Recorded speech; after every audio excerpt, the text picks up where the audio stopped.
नमस्कार दोस्तों, पिछले 3 महीनों से मणिपुर में भयंकर एथनिक वायलेंस देखने को मिल रहा है। एक लंबे समय तक हमारी सरकार, पॉलिटिशियंस और गोदी मीडिया इस पर चुप रहे थे, इस इशू को इग्नोर करने की कोशिश करी थी। लेकिन जब बात हद से पार हो गई, इस खबर को दबाए रखना नामुमकिन हो गया।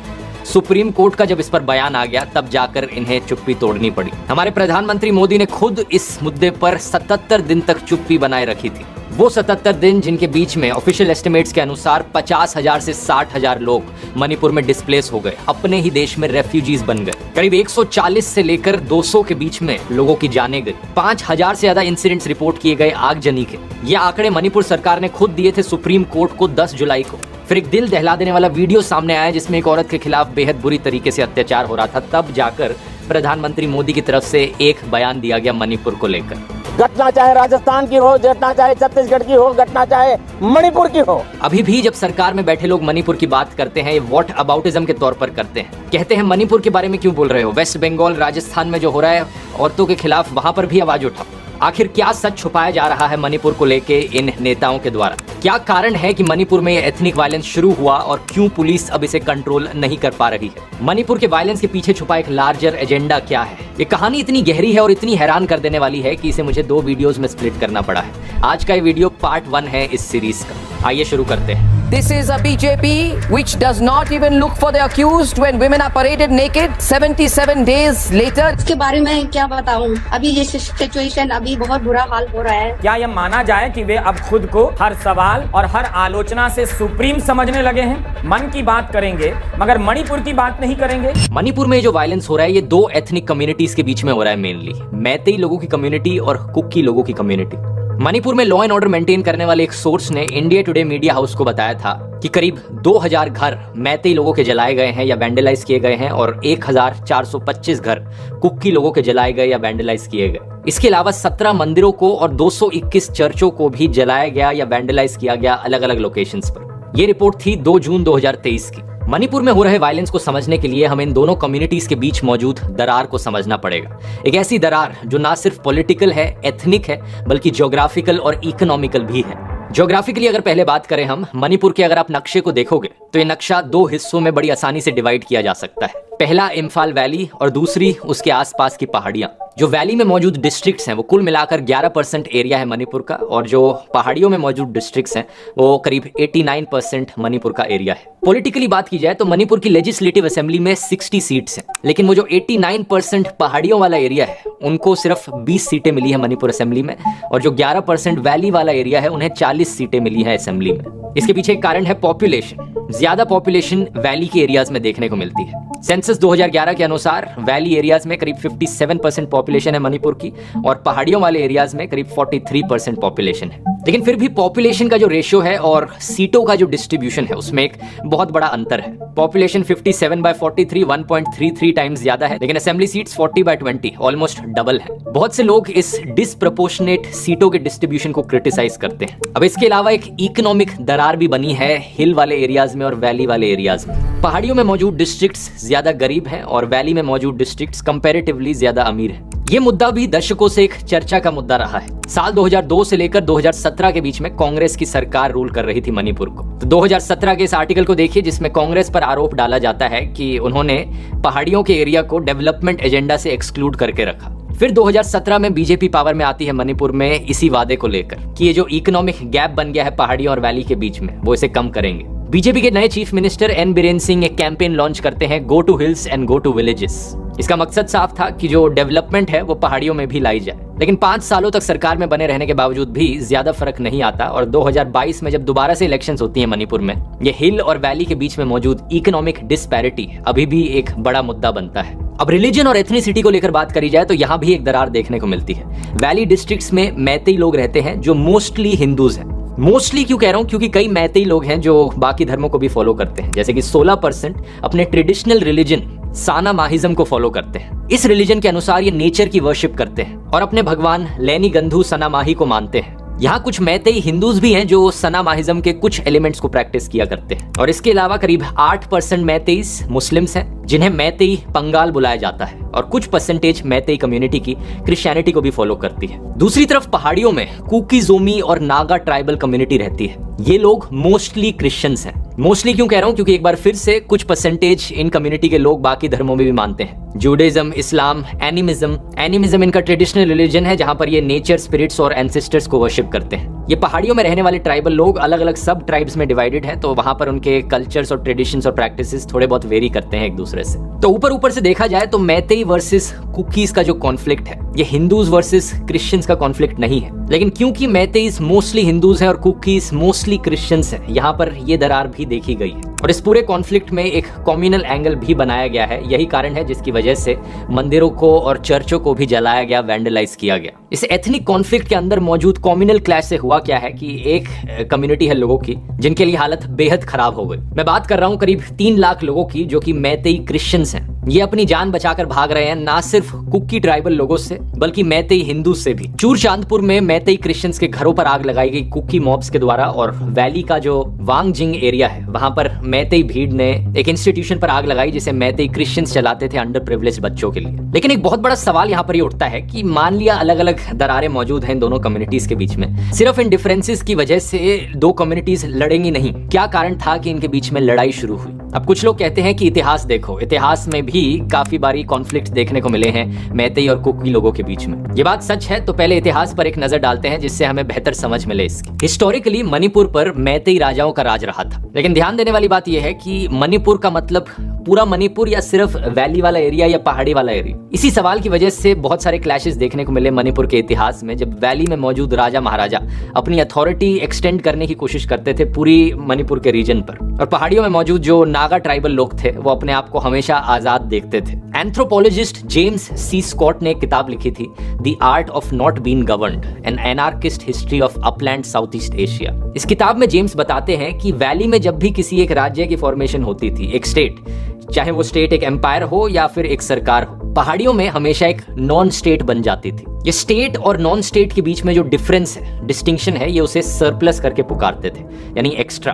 वैली में नदियां थी, नदियों का मतलब था परमानेंट सेटलमेंट, लोग खेती करते थे, ट्रेड होती थी। लेकिन पहाड़ियों में लाइफ काफी अलग थी, पहाड़ियों में मिनिमलिज्म देखने को मिलता था। आज के दिन भी हमें बहुत से लोग जंगलों में देखने को मिलते हैं जो एक सेमी नोमैडिक लाइफ जीते हैं, शिफ्टिंग कल्टीवेशन प्रैक्टिस करते हैं। आपने स्कूल की किताबों में पढ़ा होगा, शिफ्टिंग कल्टीवेशन होता है कि जब जंगल का एक एरिया क्लियर किया जाए, वहां कुछ फसलें उगाई जाएं, और जब सॉइल की फर्टिलिटी कम हो जाए तो किसान शिफ्ट कर जाते हैं और एक दूसरी जमीन ढूंढते हैं कल्टीवेशन के लिए। इससे नेचुरली जो मिट्टी में फर्टिलिटी होती है सॉइल की, वो वापस आ जाती है। ये चीज इतनी कॉमन है दुनिया भर में कि इसे ढेरों नाम दिए गए हैं। मेक्सिको और सेंट्रल अमेरिका में इसे मिल्पा कहते हैं, सेंट्रल अफ्रीका में मसोल, ब्राजील में रोका, वियतनाम में रे, मध्य प्रदेश में बेवार या धैया कहा जाता है, वेस्टर्न घाट्स में कुमारी, हिमालयन बेल्ट में खिल, और नॉर्थ ईस्ट इंडिया में इसे झूम कल्टीवेशन कहा जाता है। और जो लोग ऐसी जिंदगी जीते थे पहाड़ियों में, उनके पास कोई सरप्लस नहीं होता था, सिर्फ इतना ही खाना उगता था जितना उनके सस्टेनेंस के लिए जरूरी था। कई बार उतना भी नहीं होता था अगर बारिश ढंग से ना आए तो खाने की कमी की वजह से वो जाते कहां पर?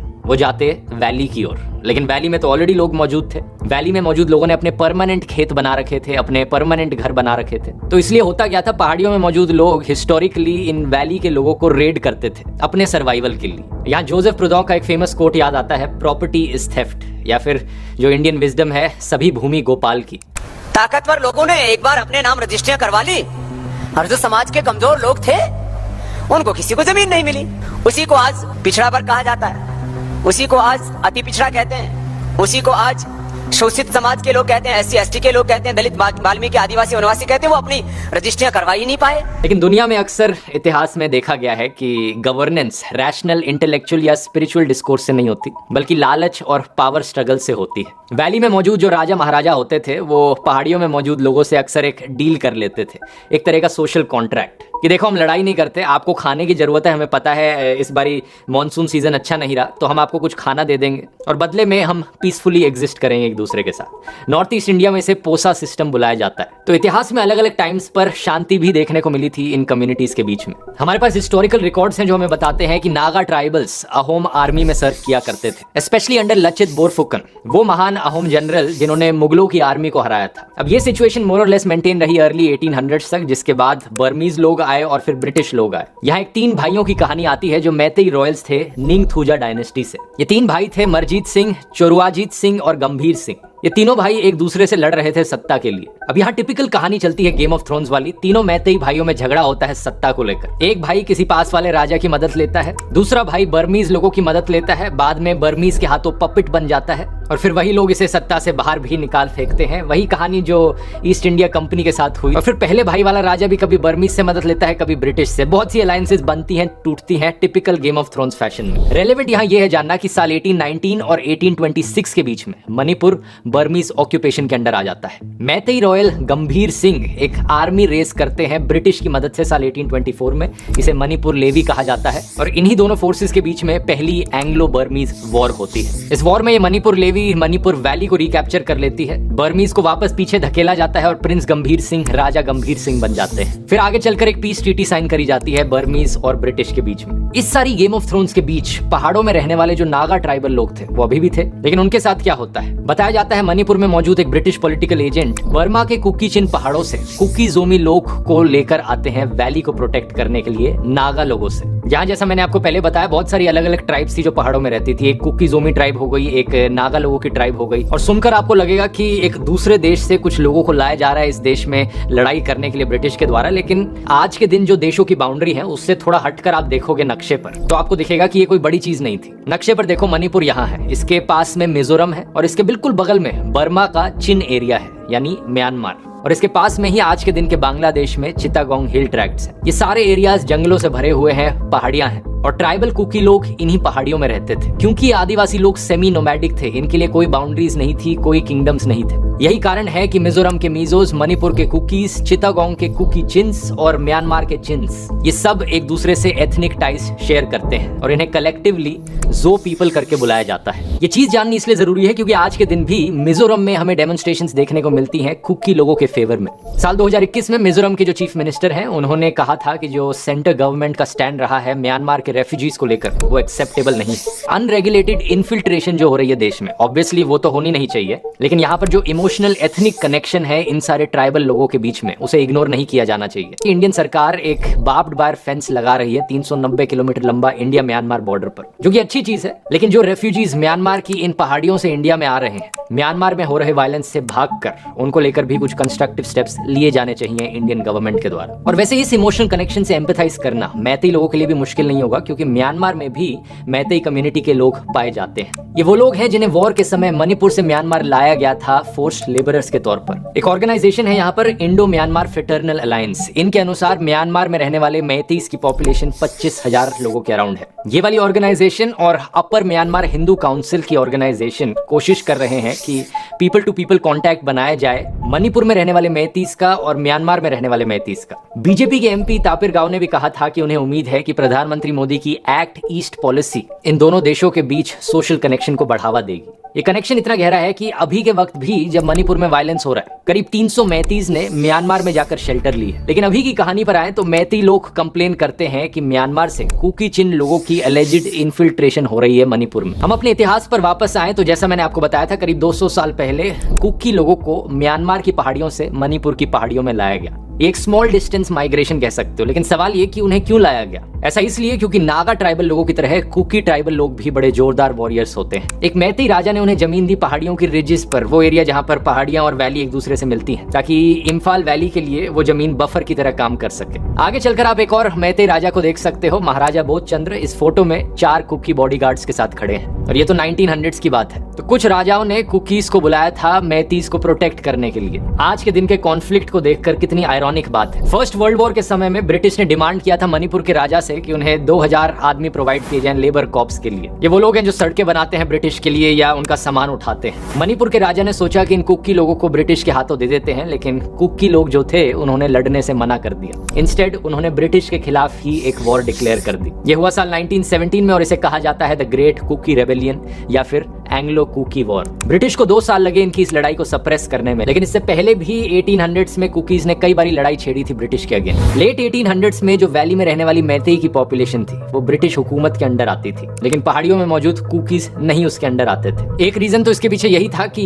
पहाड़ियों के एरियाज में ब्रिटिश अपनी डोमिनेंस नहीं जमा पाया था, लेकिन दूसरा कारण ये था ब्रिटिश लोगों का खुद का जो एटीट्यूड था ट्राइबल लोगों को लेकर, वो ये था कि ये जो आदिवासी लोग हैं तो बड़े सैवेज होते हैं, हम लोग बड़े सिविलाइज्ड हैं, हम इन्हें अपनी देश का पार्ट नहीं बनाना चाहते। कुछ एरियाज ब्रिटिश ने अनगवर्नेबल की कैटेगरी में डाले थे और इसी के चलते असम में उन्होंने एक इनर लाइन बनाई थी। ये लाइन पहाड़ियों में मौजूद ट्राइबल लोगों के जंगलों को ब्रिटिश के कंट्रोल में जो फार्मलैंड्स हैं उसे सेपरेट करती है। पहाड़ियों में मौजूद जो आदिवासी हैं वो अनएडमिनिस्ट्रेटेड एरियाज के अंडर आते हैं। ब्रिटिश ने इन अनएडमिनिस्ट्रेटेड एरियाज को कई अलग अलग नामों से बुलाया, जैसे कि बैकवर्ड ट्रैक्ट्स, एक्सक्लूडेड एरियाज या पार्शली एक्सक्लूडेड एरियाज। साल 1891 में ब्रिटिश ने सिमिलर सिस्टम लगाया मणिपुर में भी। एक इनर लाइन बनाई जाएगी कुकीज को दूसरी तरफ रखने के लिए। हिस्टोरियन रामचंद्र गुहा अपने ऐसे सैवेजिंग द सिविलाइज्ड में बताते हैं कि कैसे ब्रिटिश ने इन पहाड़ियों के रीजन को इंडियन लेजिस्लेचर में कभी लाने की सोची ही नहीं, क्योंकि इन्हें लगा कि ये डेमोक्रेसी के लिए फिट नहीं होंगे। इंडियन सोशियोलॉजिस्ट आंद्रे बेतेई कहते हैं कि ट्राइबल शब्द के दो बड़े एक्सट्रीम मतलब हैं। एक तरफ आपने भी नोटिस किया होगा कि कैसे लोग ट्राइबल आदिवासी लोगों को जंगली मानते हैं कि ये तो बड़े प्रिमिटिव लोग हैं, सिंपल माइंडेड हैं, डेवलपमेंट के खिलाफ हैं, और कई फिल्मों में भी इसी स्टीरियोटाइप को बढ़ावा दिया जाता है कि ये देखो ये आदिवासी लोग हाथों में ये स्पीयर्स लिए झिंगा लाला हु करते घूमते हैं। और दूसरी तरफ लोगों के मन में ट्राइबल लोगों की परसेप्शन होती है कि ये तो बड़े ही इकोलॉजिकल विजडम से भरे लोग हैं, ये हमेशा नेचर के साथ हार्मनी में रहते हैं, बड़े ही स्पिरिचुअल लोग हैं, हमेशा लोगों की केयर करते हैं, ट्राइबल म्यूजिक बड़ी ही अच्छी चीज़ है, पेंटिंग, डांस, इंडिजिनस लोग। और ये वाला स्टीरियोटाइप हमें देखने को मिलता है अवतार जैसी फिल्मों में या कांतारा जैसी फिल्मों में। साल 2006 में इंडियन गवर्नमेंट ने एक ड्राफ्ट नेशनल ट्राइबल पॉलिसी बनाई जो इस पॉजिटिव परसेप्शन को बढ़ावा देती। इस पॉलिसी के अनुसार हमें इन आदिवासी लोगों को प्रोटेक्ट करने की जरूरत थी, हम इनका कल्चर प्रिजर्व करें और हम इन्हें मेन स्ट्रीम में इंट्रोड्यूस करें बिना इनका कैरेक्टर डिस्ट्रॉय किए। इस पॉलिसी के अनुसार एक मेजर जो अडॉप्ट किया गया सरकार के द्वारा वो था इनर लाइन परमिट। ये इनर लाइन परमिट हमें देखने को मिलता है आज के दिन नागालैंड, मिजोरम और अरुणाचल प्रदेश जैसी स्टेट्स में। इसके अनुसार जो जंगल में रहने वाले ये इंडिजिनस लोग हैं, इनके जंगल को प्रोटेक्टेड रखा जाएगा और जो इनका लोकल ट्राइबल कल्चर है उसे मेंटेन किया जाएगा। लेकिन जब बात मणिपुर पर आई तो बात इतनी सिंपल नहीं थी। कई मैतेई लोगों ने प्रोटेस्ट किया इस इनर लाइन परमिट के इंप्लीमेंटेशन के खिलाफ आज से 7-8 साल पहले। मैतेई लोगों का मानना था कि बहुत से माइग्रेंट्स बाकी और स्टेट से इनके लोकल मार्केट में, दुकानों में आ रहे थे और इनके लोकल कल्चर को खतरा था। उस वक्त की जो कांग्रेस सरकार थी उन्होंने 3 कानून पास करने की कोशिश करी। एक था protection of Manipur people's bill 2015 और 2 और बिल्स थे जो जमीन और दुकानों से रिलेटेड थे। इन 3 बिल्स की मदद से इफेक्टिवली एक इनर लाइन परमिट मणिपुर को भी मिल जाता। लेकिन जो पहाड़ियों में रहने वाले ट्राइबल लोग थे, कुकी लोग, उन्हें लगा कि ये जो बिल है वो उनके खिलाफ डिस्क्रिमिनेट करता है। मई 2016 में प्रेसिडेंट प्रणब मुखर्जी ने इस protection of Manipur people's bill को रिजेक्ट कर दिया। उन्होंने कहा कि ये बिल जिस तरीके से मणिपुरी इंसान को डिफाइन करने की कोशिश कर रहा है वो गलत है। कांग्रेस सरकार ने फिर एक नया वर्जन ड्राफ्ट किया और उसे कॉन्स्टिट्यूशनल एक्सपर्ट्स के पास भेजा। यहाँ पर कई राउंड्स ऑफ डिस्कशन हुए मणिपुर सरकार, कुकी और नागा लोगों के बीच में, और इसके चलते फिर मणिपुर पीपल्स प्रोटेक्शन बिल 2018 पास किया गया मणिपुर असेंबली में जुलाई 2018 में, और इस वक्त नई बीजेपी की सरकार ऑलरेडी पावर में आ चुकी थी। मणिपुर में ये inner line permit system effect में आया 1 जनवरी 2020 से। इसका मतलब ये था कि इंडिया की बाकी और स्टेट्स में रहने वाले नॉन मणिपुरी लोग, उन्हें मणिपुर अगर आना है तो परमिट की जरूरत पड़ेगी। 4 अलग अलग टाइप के परमिट्स हैं, टेम्पररी, रेगुलर, स्पेशल और लेबर परमिट। इसे देखकर इंडिया की बाकी स्टेट्स में रहने वाले लोगों ने कहा कि ये तो फेयर नहीं है, अपनी नाराजगी जताई और एक ऑर्गेनाइजेशन ने इसे सुप्रीम कोर्ट में भी चैलेंज किया। इसी समय के अराउंड दिसंबर 2019 में होम मिनिस्टर अमित शाह ने लोकसभा में कहा कि मणिपुर को सिटीजनशिप अमेंडमेंट बिल के परव्यू से बाहर रखा जाएगा। राज्यों की भावना को ध्यान में रखकर मणिपुर को हम इनर लाइन परमिट की सिस्टम के अंदर ला रहे हैं। यह है infamous CAA act, citizenship amendment act, जिसके अनुसार non Muslim minorities Pakistan, Afghanistan, Bangladesh में रहने वाली यानी कि Hindu, Sikhs, Jains, Buddhist, Parsi, Christians जो इंडिया में आए हैं 31 दिसंबर 2014 से पहले उन्हें इंडियन सिटीजनशिप फास्ट ट्रैक पर ग्रांट करी जाएगी। लेकिन मणिपुर के लोग इसे बिल्कुल नहीं चाहते थे, तो होम मिनिस्टर ने कहा कि ये CAA वाला एक्ट मणिपुर में लागू नहीं होगा। मणिपुर के लोगों का मानना था, और इनफैक्ट पूरी नॉर्थ ईस्ट में रहने वाले लोगों का मानना था कि जो हिंदू मुस्लिम वाला इशू है वो तो साइड में कर लो, लेकिन जो इमिग्रेंट्स आ रहे हैं बाकी और देशों से हमारी स्टेट्स में रहने, हमें वो नहीं चाहिए। आप शायद पूछोगे कि कैसे पॉसिबल हो सकता है, सेम देश में एक स्टेट यहाँ पर अपने अलग कानून बना रही है, एक परमिट चाहिए बाकी देश के लोगों को उस स्टेट में आने के लिए, क्या इंडियन कॉन्स्टिट्यूशन ये अलाउ भी करता है? इसका जवाब कुछ हद तक हाँ है दोस्त। इंडियन कॉन्स्टिट्यूशन का 6th शेड्यूल अंडर आर्टिकल 244(2) और आर्टिकल 275(1) इसके अनुसार सेल्फ गवर्नेंस गवर्नेंस और डिस्प्यूट रेजोल्यूशन अलाउड है ट्राइबल एरियाज के अंडर कस्टमरी लॉस के साथ। ये करा जाता है ट्राइबल एरियाज में ऑटोनोमस एडमिनिस्ट्रेटिव यूनिट्स बनाकर, जिन्हें ऑटोनोमस डिस्ट्रिक्ट काउंसिल्स कहा जाता है, शॉर्ट में कहा जाए तो एडीसीज। और इन एडीसीज के पास अधिकार होता है ऐसे कानून बनाने का, जैसे कि बाहर के आउटसाइडर्स को ट्राइबल जमीन खरीदना अलाउड नहीं है। इंडियन कॉन्स्टिट्यूशन का ये 6 शेड्यूल अप्लाई करता है असम, मेघालय, त्रिपुरा और मिजोरम के कुछ सर्टेन ट्राइबल एरियाज में। साल 1974 से मणिपुर में रहने वाली ट्राइबल कम्युनिटीज की डिमांड रही है कि इस 6 शेड्यूल को मणिपुर के पहाड़ी वाले एरियाज में भी एक्सटेंड कर दिया जाए, लेकिन ये अभी तक किया नहीं गया है। लेकिन एक समवट सिमिलर चीज करी गई है मणिपुर में। यहाँ एक मणिपुर डिस्ट्रिक्ट काउंसिल्स एक्ट 1971 बनाया गया है, जिसके चलते 6 एडीसीज मणिपुर में एस्टैब्लिश किए गए फरवरी 1972 में। ये वही साल था जब मणिपुर एक सेपरेट स्टेट बना। अब इसके अलावा एक आर्टिकल 371C भी है हमारे इंडियन कॉन्स्टिट्यूशन में, जिसके अनुसार इंडियन प्रेसिडेंट मणिपुर के हिल एरियाज से कुछ एमएलएस को इलेक्ट करते हैं और एक हिल एरियाज कमेटी की स्थापना करते हैं। दूसरा, जो मणिपुर के गवर्नर है वो इंडियन प्रेसिडेंट को रिपोर्ट प्रेजेंट करते हैं हर साल कि मणिपुर के हिल एरियाज में एडमिनिस्ट्रेशन कैसी चल रही है। और इसी आर्टिकल 371C के अनुसार जो नॉन ट्राइबल लोग हैं वो जमीन नहीं खरीद सकते मणिपुर के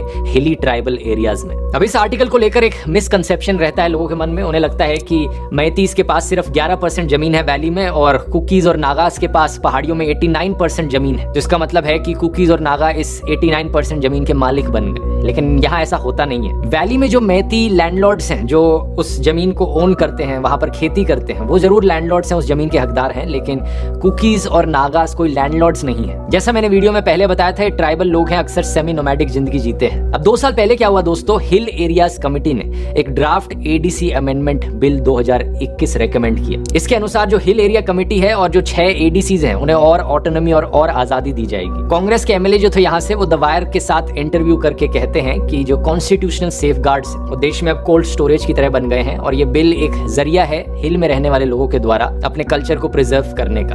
Now, when an act which is there to empower the minorities is totally cold storage, then those people who are minorities, for which special provisions of the law were enacted, then what happens to their lives? It goes from bad to worse. इनका मानना था कि जो existing एचएसी और एडीसीज हैं वो इतने अच्छे से काम नहीं कर रहे, उन्हें और आजादी देने की जरूरत है सरकार से ताकि वो और फंक्शनल बन सके। और इनका ये भी कहना था कि ये बिल वैली में रहने वाले लोगों के खिलाफ नहीं था। अब यहाँ पर एक बार फिर से आप में से कुछ लोगों के मन में सवाल आएगा कि ये क्यों, जब हम सब देशवासी एक देश में रह रहे हैं, हर इंडियन सिटीजन को अधिकार होना चाहिए देश में कहीं भी जमीन खरीदने का, ट्राइबल लोगों को ये स्पेशल राइट क्यों दिया जाए? यहाँ मैं आपको कहूंगा थोड़ा कोलोनियलिज्म के बारे में सोचो। एक तो होता है वो ट्रेडिशनल कोलोनियलिज्म की मिलिट्री पावर और पॉलिटिकल कंट्रोल का इस्तेमाल करके एक जगह पर कब्जा करना, जैसा ब्रिटिश ने इंडिया पर किया था। लेकिन इसके अलावा एक नए जमाने का कोलोनियलिज्म भी होता है, नियो कोलोनियलिज्म। इसमें एक इकोनॉमिक इंपीरियलिज्म और कल्चरल इंपीरियलिज्म जैसी चीजें आती हैं। उदाहरण के तौर पर देखो, चाइना ने अफ्रीकन देशों में जाकर क्या किया है, अपनी मिलिट्री का इस्तेमाल करके उन देशों को ऑक्यूपाई नहीं किया है, बल्कि पैसे का इस्तेमाल करके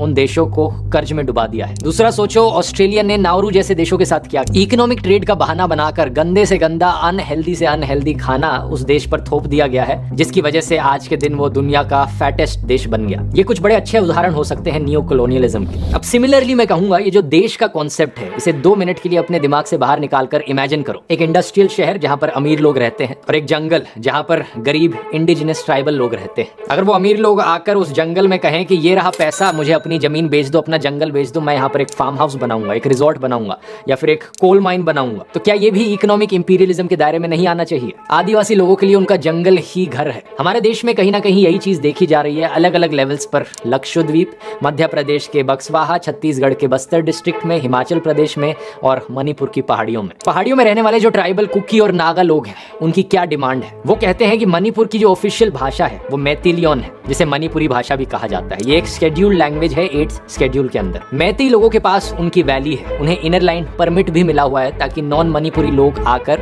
उनकी जमीन ऑक्यूपाई नहीं कर सकते। वैली में मौजूद लोगों को डबल सीट्स भी मिली हुई है असेंबली में, लेकिन हम कुकी लोगों को क्या मिला है यहाँ? इसलिए एक लंबे समय से कुकी लोगों की डिमांड रही है कि उनके लिए एक नई स्टेट बनाई जाए जिसका नाम हो कुकी लैंड। ये डिमांड लेट 1980 से ही उठाई जा रही है। साल 1993 में जब नागा कुकी क्लैशेस देखने को मिले थे, जिसमें करीब 1000 कुकीज मारे गए थे according to Kuki national organisation, तब से ये डिमांड और भी ज्यादा बढ़ गई। इसी ऑर्गेनाइजेशन का कहना है कि मैती लोगों ने कुकी लोगों की मदद नहीं करी उस समय पर, इसलिए हमें एक अपनी अलग स्टेट चाहिए। साल 2012 में एक organisation Kuki state demand committee ने एक मूवमेंट अनाउंस करी कुकी लैंड के फेवर फेवर में। इन्होंने क्लियरली कहा कि हम कोई सेपरेट देश की डिमांड नहीं कर रहे हैं, हम इंडिया के अंदर एक सेपरेट स्टेट की डिमांड कर रहे हैं। और दूसरा इनका कहना है कि अगर हमें सेपरेट स्टेट नहीं मिलता, कम से कम हमें 6 शेड्यूल के अंदर तो ले आओ। अगर 6 शेड्यूल के अंदर 4 नॉर्थ ईस्टर्न स्टेट्स हो सकती हैं तो मणिपुर क्यों नहीं। इसके बाद तीसरा इनका कहना है कि अगर 6 शेड्यूल के अंदर नहीं लाना तो कम से कम ये एडीसी अमेंडमेंट बिल 2021 पास कर दो, ताकि हमें थोड़ी और ऑटोनमस पावर मिल सके हमारी हिल एरिया कमेटी को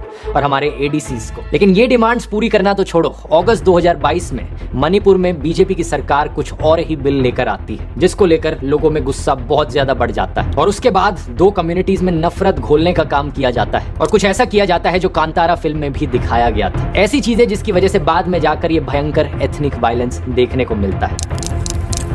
क्या थी ये चीजें, इसकी बात करते हैं इस वीडियो के पार्ट 2 में।